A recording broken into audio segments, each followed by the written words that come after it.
When you're ready, you can start a couple minutes. Because sometimes you can click it and then it will never record. I definitely don't want that to happen. So. Odd. There we go. All right, guys. Thank you again for coming in, and for those on Panopto, this continues our theme for the week.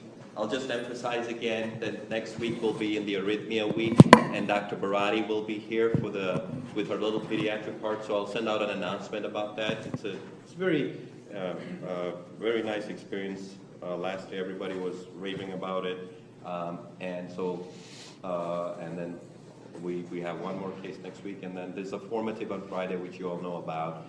And if there are any questions, feel free to email me. Okay.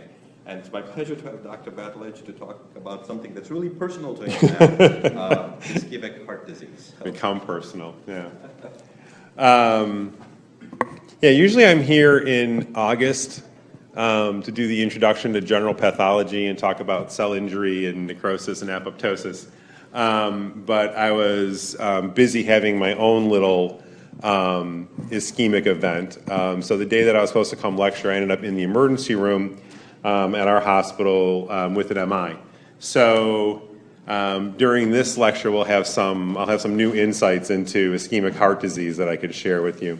You all have my email address. I've already gotten some questions and comments about the pre-recorded sessions not having a mouse pointer that you're able to see. If you have questions about the images, go ahead and shoot me an email. Actually, if you want to just send a screenshot of what you have questions about, and we can talk about it through email, or I'll give you my phone number. My email's got my phone number in the office, and you can give me a call. So, ischemic heart disease. Ischemic heart disease are a number of syndromes resulting from myocardial ischemia, which makes sense. 90% of ischemic heart disease is caused by coronary artery disease. And because of that, we kind of lump things together. So when we talk about ischemic heart disease, we use that interchangeably with coronary artery disease, or CAD, or atherosclerotic heart disease, AHSD. Ischemic heart disease is the leading cause of death in the United States. About 500,000 people die every year because of ischemic heart disease. But that's actually a 50% decrease in the death rate since 1963. And that's mainly due to increased prevention. So smoking cessation, it's no longer the age of Mad Men and executives where everyone is smoking. Treatment of hypertension and recognition and treatment of other risk factors, mainly cholesterol and other lipids. There's also been a huge improvement in the therapy of ischemic heart disease. Some medical, surgical with coronary artery bypass grafting, and then most recently the explosion of different endovascular procedures or percutaneous coronary interventions. So starting with balloon angioplasty first, and then moving to stents and other ways of opening up blockages in coronary arteries. The pathogenesis of ischemic heart disease, mainly we're looking at an imbalance of coronary perfusion relative to myocardial demand. So it's a supply-demand imbalance. The main causes are progressive atherosclerosis, where the plaque gets larger and larger and the lumen becomes more and more occluded over time, and acute plaque change, where a pre-existing non-critical plaque either ruptures or becomes thrombotic, and that leads to an acute event with thrombosis of the coronary artery. Vasospasm also plays a role in it, and there's some correlation with adrenal hormones, norepinephrine, stress, time of the day when heart attacks are more common.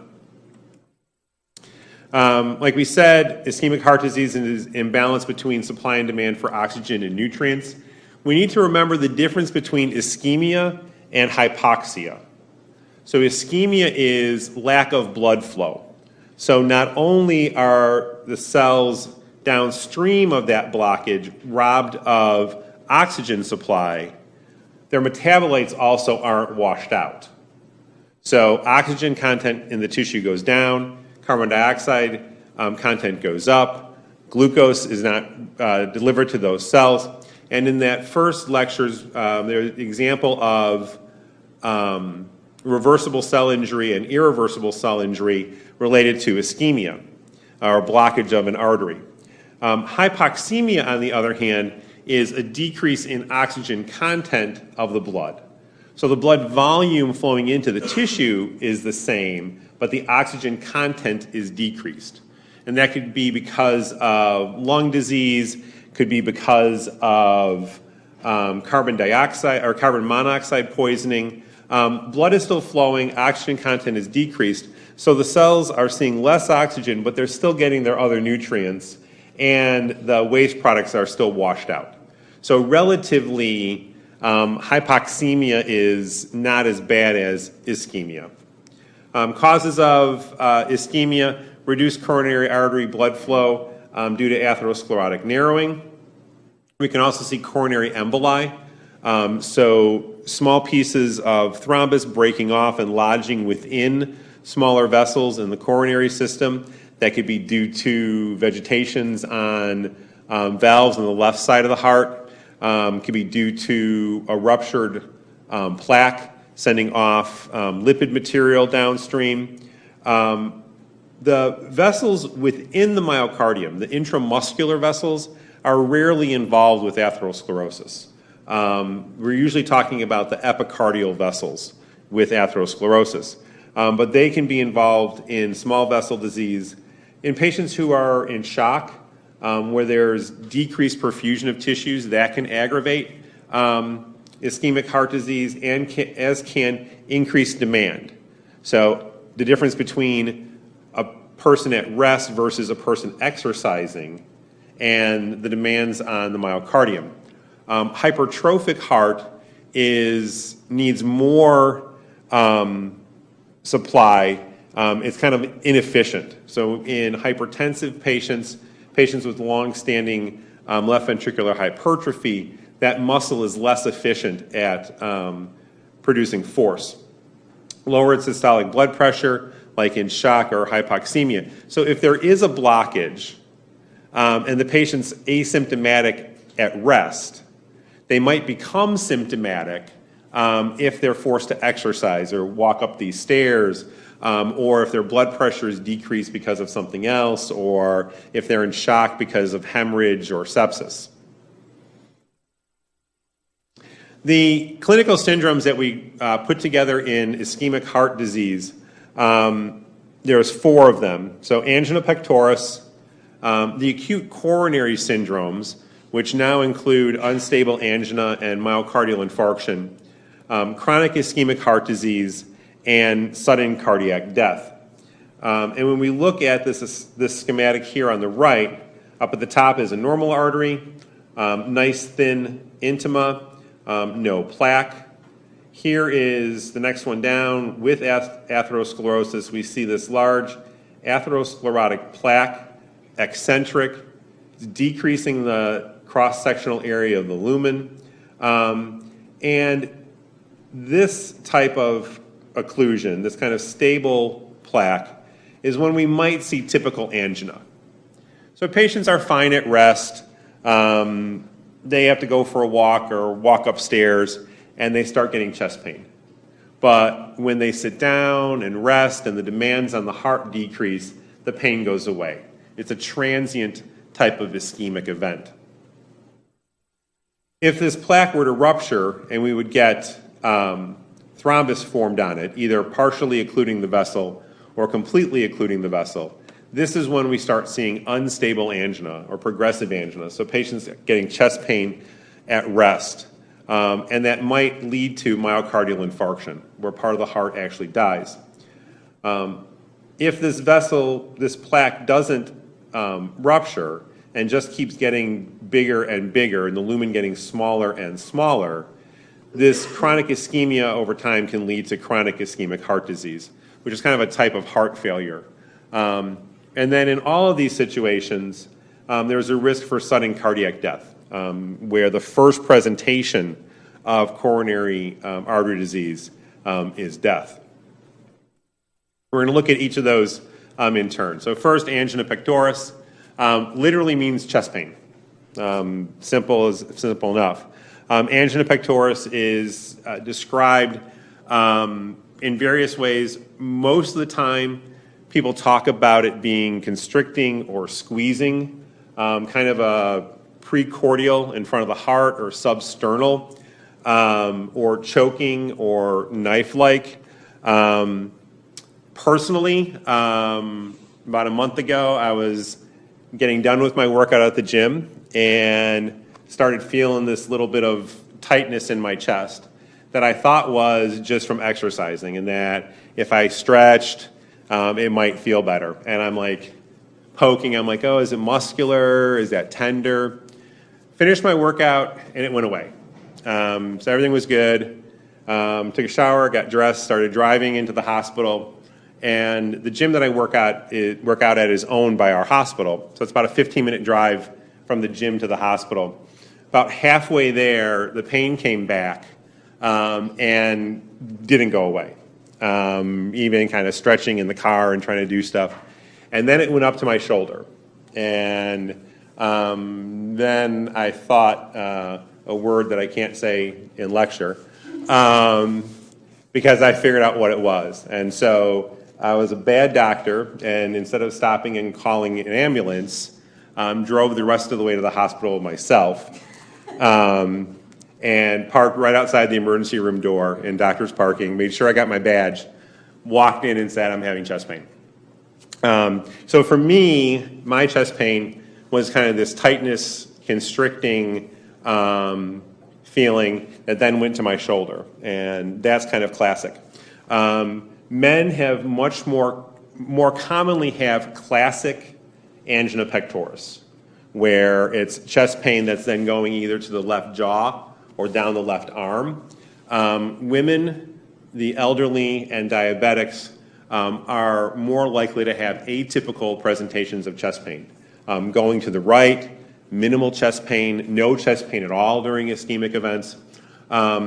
And so angina pectoris is a transient myocardial ischemia. So that's probably what I had the first chest pain. Lasts 15 seconds to 15 minutes, and there's no myocyte necrosis. When you calm down, when you are at rest, then the imbalance between blood flow and demand is worked out.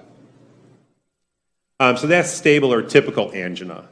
Usually due to chronic stenosing atherosclerosis, comes on at times of increased demand, so exercise, exertion, emotional excitement. There used to be a show in the 70s, Sanford and Sons. You might see it on MeTV or some old. Yeah, so every time that Red Fox would become upset or in an argument, he would start clutching his chest and talking to his dead wife, said, Elizabeth, I'm coming. And that was like supposed to get people scared to like leave him alone. But that's kind of that emotional excitement. It was actually in Shrek. Any of you guys were kids probably. If you watch Shrek and the donkey, Elizabeth, I'm coming. They kind of used that thing from Sanford and Shrek. And typical angina is relieved by rest or nitroglycerin. So sublingual nitroglycerin causes artery dilatation and so increases blood flow.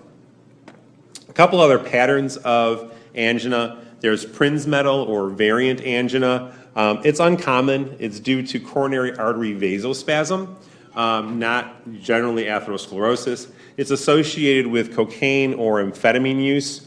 And it responds also to nitroglycerin, same as typical angina, and also calcium channel blockers that cause smooth muscle relaxation. And then unstable or crescendo angina is angina. Some patients have a pattern of angina. They know that if they do this, they're going to get chest pain, and if they stop doing that, then it goes away. And their syndrome stays stable.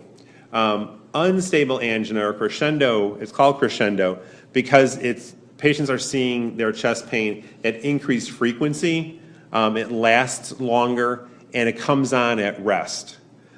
This is now classified as an acute coronary syndrome, and we think that it's due to acute plaque change, and it is a warning sign for an acute MI.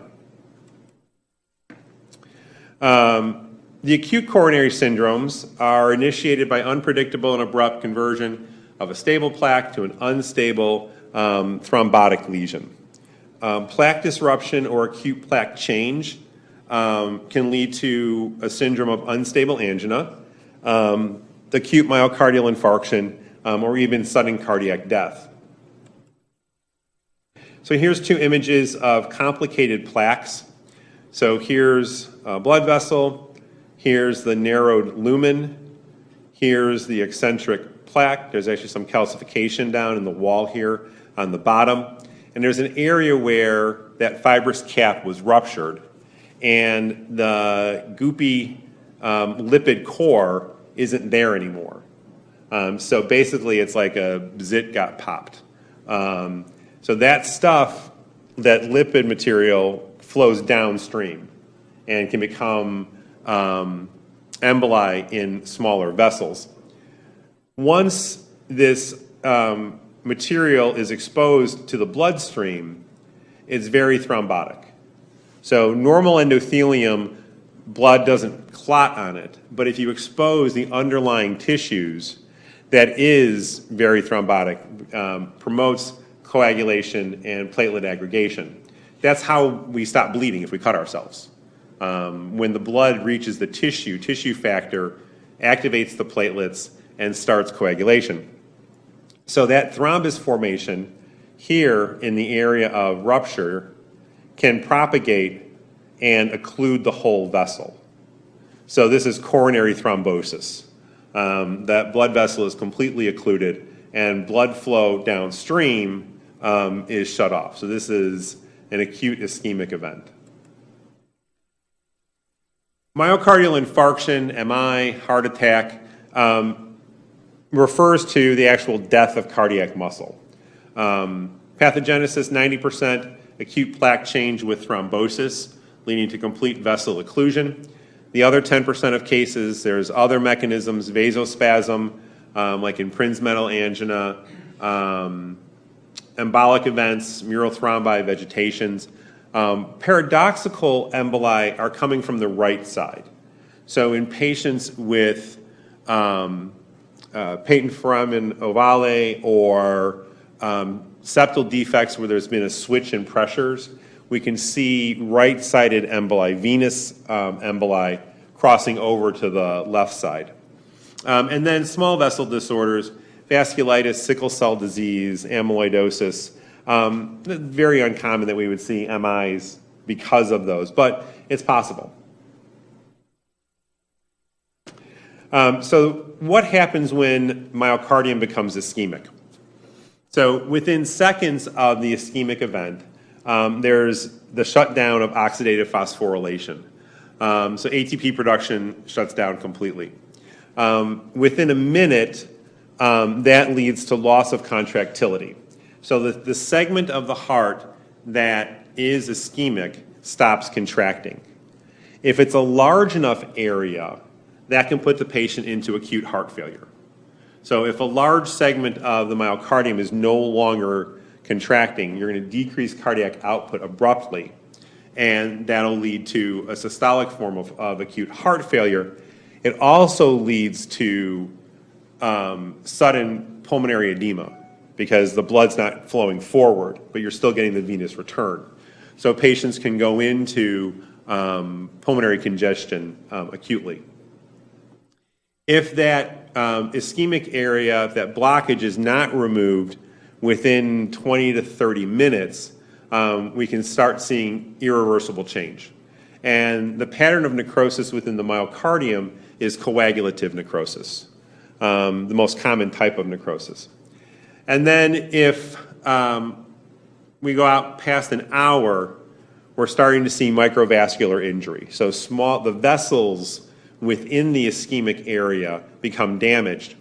If we then reperfuse, bring blood flow back in, we're going to start seeing an ischemic event turn into a hemorrhagic infarct because those small blood vessels are damaged, so there's going to be hemorrhage into the tissue.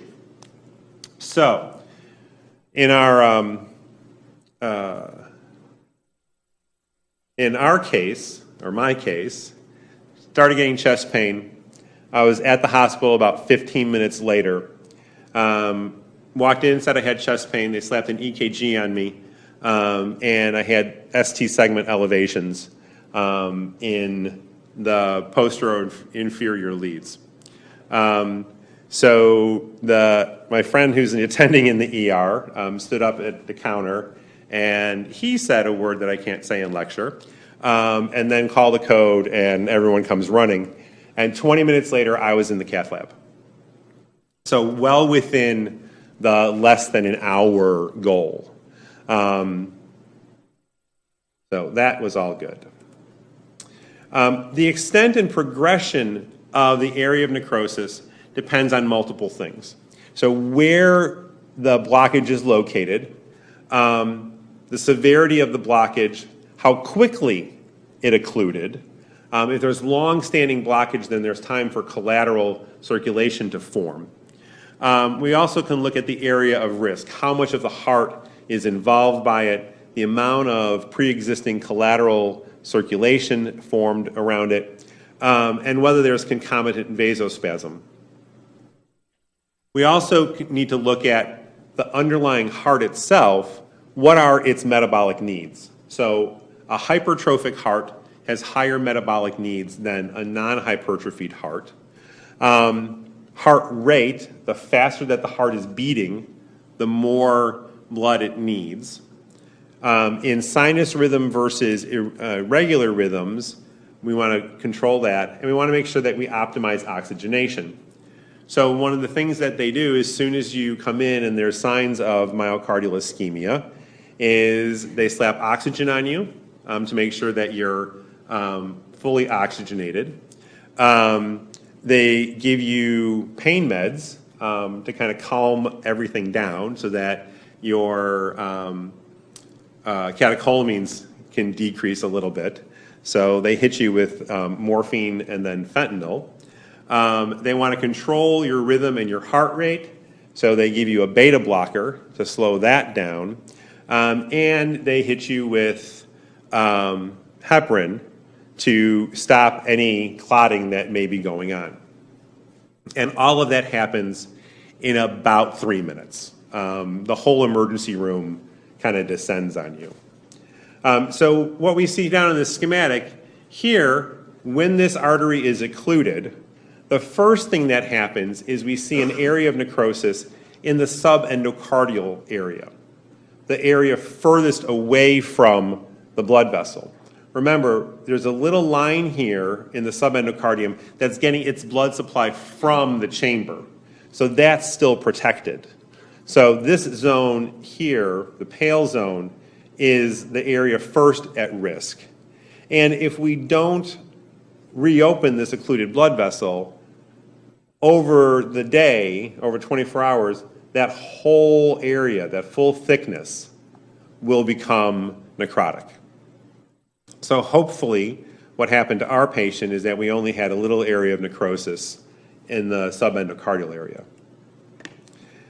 We can look at infarct geography, whether it's transmural or subendocardial, based on either the vessel distribution that's occluded.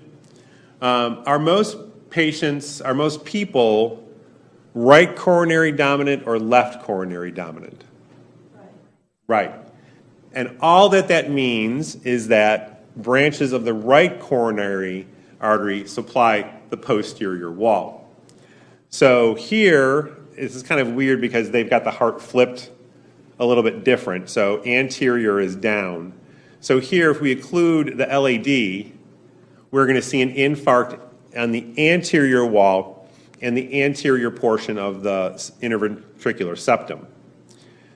Occlusion of the left circumflex is pretty much limited to the lateral wall of the ventricle. It's the smallest distribution. And then occlusion of the right coronary artery or its posterior descending branch would lead to infarction of the posterior or inferior wall and the posterior portion of the septum. So if you were to have acute thrombosis of a branch of the posterior descending artery, you would see an ST elevation in the postero-inferior leads. And so in my case, there was a 2 millimeter vessel that was occluded that they opened up and put a stent in. And that was the limit of the infarct. We can also have non-transmural infarcts. So here we've got partial occlusion of the LAD, and we can see a regional subendocardial infarct. So this area here at risk is far away from the coronary artery and is relatively ischemic. If we have 3 vessel disease, so kind of atherosclerosis throughout, not horrible, but the patient becomes hypotensive because of hemorrhage or septic shock, we can see circumferential subendocardial infarct. So this is the non-Q wave MIs that we see in sick patients in the ICU. And if we have small vessel disease, either because of embolic events or vasculitis, what we're going to see are these microinfarcts, kind of a shotgun pattern throughout the ventricle where small vessels are involved, little punctate lesions. So the morphology of acute myocardial infarction follows the typical cell injury and death sequence. So first we get ischemic cell injury and cell death. That leads to coagulative necrosis. That's followed by an acute inflammatory response, and then eventually tissue repair and scar formation. So here at less than 6 hours, we really don't see anything grossly. This gross image here is actually stained. So the stain that we use is tetrazolium. It makes the tissue this beefy red color. And when we rinse it out, the dead cells can't hold on to it. So they become pale. So the area of infarct is this pale area right here. This isn't actually the best image because we also have an area of hemorrhage out here in the lateral, in the kind of posterolateral wall, and an area of old scar down here, an old subendocardial infarct. What we want to mainly focus on is this pale area here. So we stain it, it gets a beefy red color, we wash it, and the dead cells can't hold on to the tetrazolium. After about the first day, what we start seeing is this kind of mottled appearance. So here in the anterior septum and the anterior wall. And on microscopy, we see myocyte necrosis. So here on the right side, these are viable cardiac myocytes. The nuclei all look fine. Over here on the left side, the fibers are shrunken and they become more eosinophilic, and we've lost cell detail. So this is coagulative necrosis. We can still tell that there are cells and the architecture, but we don't have the detail anymore. Days 1 to 3, we start seeing the acute inflammatory infiltrate. There's an influx of neutrophils, all of these neutrophils here between the dead myocytes. You can see even here now we're starting to lose the nuclei. The nuclei are becoming really pale and becoming karyolytic. And grossly, this would look yellow. Anytime we get neutrophils in tissue, like in pus, it has a yellow color to it. As we move on, the neutrophils are replaced by macrophages that are coming in to clean out the dead neutrophils.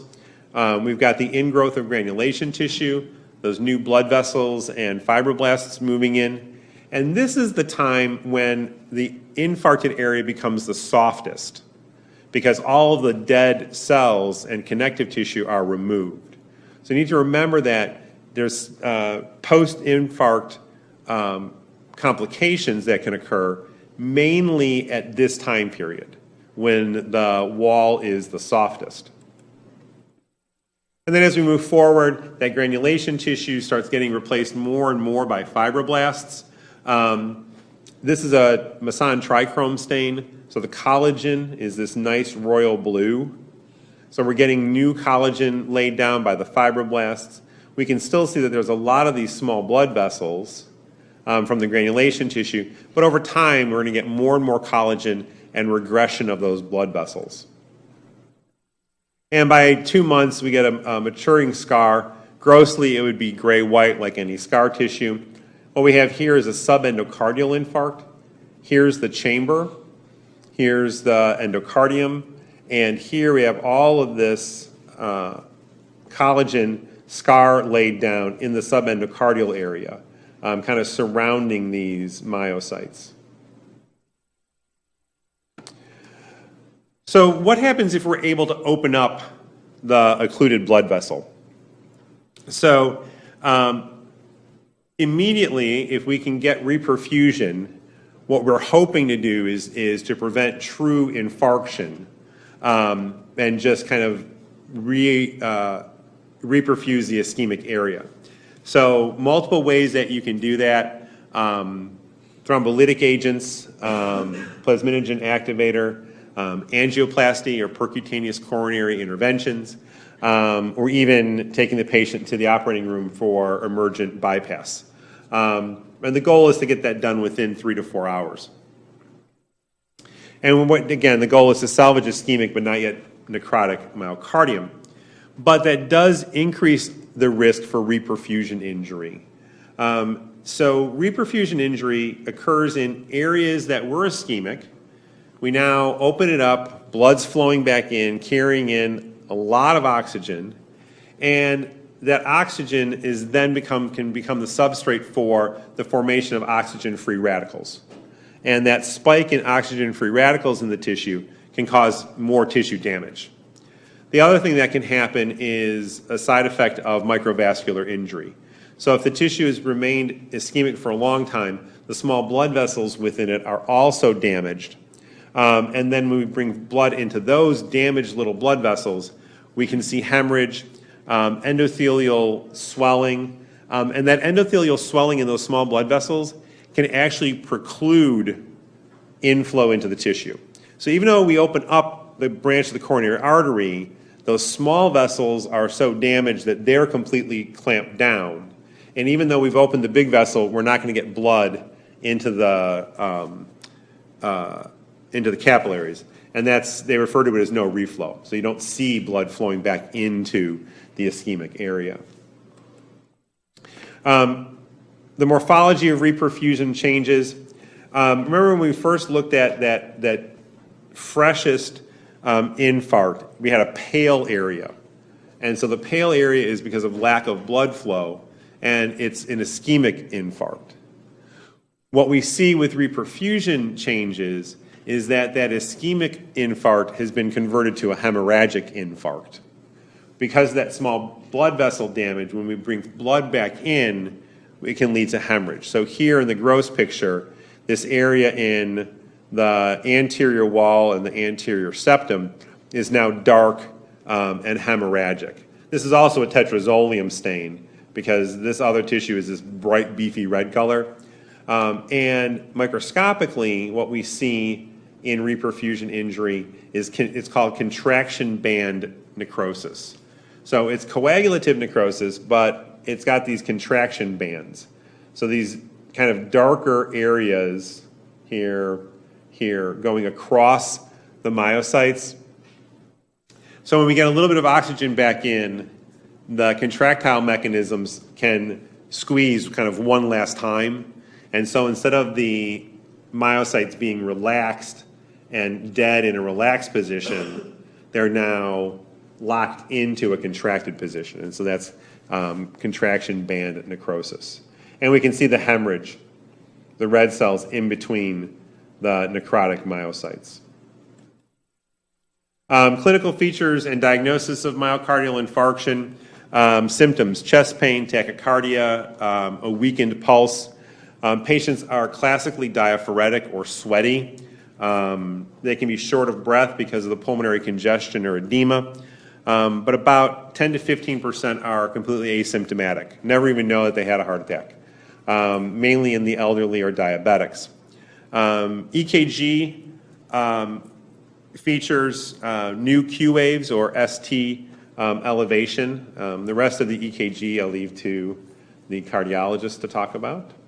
And then blood tests, Dr. DeCrease talked about yesterday, mainly these days just troponin. Interestingly, our patient who didn't call the ambulance to go into the hospital, first troponin was completely normal and only had ST segment elevations. Clinical course of myocardial infarction. About half of the deaths from MI occur less than an hour after onset. So it's an acute, the mortality rate is high at the beginning, but then improves over time. Therapy, aspirin, heparin, oxygen, nitrates, beta blockers, and then the reperfusion activities, either thrombolytics, angioplasty, or CABG. And then features that forebode a poor prognosis, advanced age, female gender, mainly because of the atypical symptomatology. So it's not noticed. Patients who are diabetic and those who have had prior MIs. The in-hospital death rate for MI has decreased from 30% to 7% since the 60s. So that's great. Question? Mm-hmm. Does that number include like days later complications from MI? No, just in hospital. Yeah. And that's changed a lot. That time period has changed a lot too. Previously, patients would be in the hospital for a longer time, especially before we had angioplasty. So basically, you had a heart attack and you just waited for it to evolve, and then over time get them up out of bed a couple days later. It was this very protracted course. Nowadays, that's all shrunken down. So I was in the emergency room at 7:30 in the morning. Cath lab by 8, up to intensive care unit around 10. 2 that afternoon, I was up walking around. Discharged me a day and a half later, and my cardiologist very generously gave me 2 days off work after that. So the next Tuesday, exactly 1 week later, I was back at work. So everything is kind of accelerated. Complications of myocardial infarction. We can see arrhythmias early in the course. I had a couple of those while they were mucking around in the cath lab. They put me into sinus arrest, and I got to hear them start compressions, which is really weird because I was still awake, and just kind of paused for a little while, and then it came back. And when I was up walking around the first time, had a run of ventricular tachycardia, like a 7-beat run. But the beta blockers calms all that down, especially for a right-sided, for a right coronary artery event, because it feeds the conduction system. You can get some kind of conduction abnormalities. Some of those are fatal. So patients who have an early arrhythmia, an unstable fatal arrhythmia while still in the field, that's the main causes of sudden cardiac death. You can go into cardiogenic shock if you had a large area of the heart that's no longer pumping. We can see myocardial rupture somewhat delayed, so in that 3 to 10 day period when all of the fibers are removed and we just have inflammatory cells. Rupture of the free wall can lead to hemopericardium, tamponade, or it can lead to aneurysm. So it's just kind of a weakening of the wall and the formation of a ventricular aneurysm. If we have rupture of the interventricular septum, that would lead to a sudden left to right shunt, and all the problems with that, because then your right ventricular pressures are going to go through the roof. Papillary muscle rupture could lead to acute mitral regurgitation because the valve isn't tethered down anymore. And then a little bit later after that, we can see pericarditis or Dressler syndrome, inflammation on the surface of the heart. And that's anywhere from a couple days to a couple weeks afterwards. Here's some images of those complications. So here we've got a rupture of the free wall of the ventricle. Here, again, looking at a rupture of the free wall from inside. Here is rupture of a papillary muscle. Here's the chordae tendineae, and the muscle ripped right in half. And then here, this red patch on the surface of the apex, this is representing Dressler syndrome, so inflammation on the surface of the heart, pericardium. Other complications, we can see right ventricular infarct, extension of the infarct, formation of mural thrombi. So if we have an akinetic or hypokinetic segment of the ventricular wall, we can get a thrombus formed on there, aneurysms. And over time, we can see progressive heart failure. So patients who have multiple MIs, multiple ischemic events, can lead to heart failure or chronic ischemic heart disease. Here's an example of a big mural thrombus in the ventricle. Here's two examples of ventricular aneurysms. See how thick the left ventricular wall is here? And then in the sac of the aneurysm, how markedly thinned it is in both of these. Overall prognosis for MI depends on the infarct size, the site, and transmural extent. Long-term prognosis depends on quality of left ventricular function and the extent of vascular obstruction. Chronic ischemic heart disease is progressive heart failure secondary to ischemic damage. It's also called ischemic cardiomyopathy. Can be seen in patients who've had a prior MI, severe coronary artery disease without an MI, and is the indication for about half of all heart transplants performed in the country. Morphology, we see cardiomegaly and left ventricular hypertrophy, coronary atherosclerosis because it's ischemic heart disease, and we can see healed infarcts, endocardial scars, or mural thrombi from old ischemic events. Sudden cardiac death, unexpected death from cardiac causes, usually a lethal arrhythmia, usually secondary to acute ischemia. And we surmise that because most cases we can demonstrate ischemic heart disease. And that may be the first presentation of ischemic heart disease. So 80 to 90% of the cases have a critical stenosis, 1/2 have acute plaque change, and about 1/4 of them have diagnostic changes of acute MI. Sudden cardiac death due to atherosclerotic heart disease is so common that at the Cook County Medical Examiner's office, if there is an unwitnessed death with no questionable circumstances and the person is over 45, they don't even do an autopsy. It's just the case is just signed out as atherosclerotic heart disease because that's probably what killed them. It's that common. Some other cases of sudden cardiac death are due to non-atherosclerotic conditions, congenital anomalies, valve diseases, myocarditis, cardiomyopathies, some instances of drug abuse, cocaine, and methamphetamines, some other conduction defects, so long QT, short QT, Wolff-Parkinson-White, sick sinus syndrome. In those cases, if we've able to recognize those earlier on, then the placement of pacemaker or automatic internal cardio defibrillator would improve the prognosis. All right, so this is what we talked about.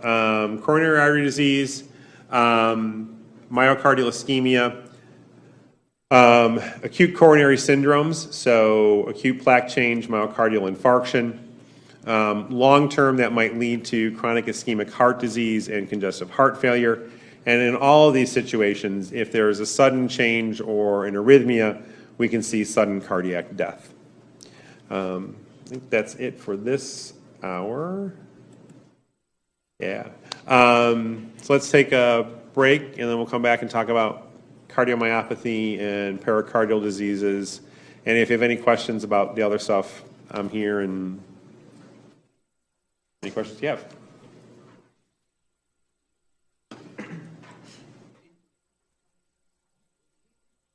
Remember how they used to talk about those aneurysms that pop up? Get aneurysm a couple of years down the road, LV aneurysms and things like that. I mean, yeah. I mean, because of it gets into the physics of balloons, basically. How it moves. And So as if the wall is thinned and you increase pressure, you can get a progressive stretching. And yeah, so if the wall is thinned and scarred, it might be normal shape to begin with, but over time gets stretched and stretched and stretched. Yeah. I mean, nowadays everyone is echoed.